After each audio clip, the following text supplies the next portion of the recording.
घडवायला निघाला. हा शनिदेव पुढे काय घडवतोय हे दृश्य मला सुद्धा पाहायचंय. पण तमाम मुक्षजनांना माझं एकच सांगणं आहे, ते म्हणजे काय, एकच, प्रत्येकाने आपल्या जीवनात भक्ती मार्ग आचरणा आणि या भक्ती मार्गाच्या योगे करून शनिदेवाला मंगल देवतेला प्रसन्न करून घ्या.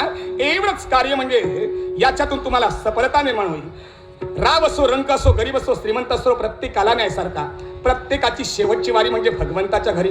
आणि दाद असताना फक्त 4 खांदे करी आणि सोबत तुळशीचे माळ. याच्या खेरीज मानव जाताना काहीच घेऊन जाणार नाही. आणि म्हणूनच याच्या योगे करून भगवंताला आत्मसात करण्यासाठी एकच विधान मी तमाम जनतेस मारलं, ते म्हणजे काय, राव असो का रंक असो, गरीब असो श्रीमंत कुणी, राव असो का रंक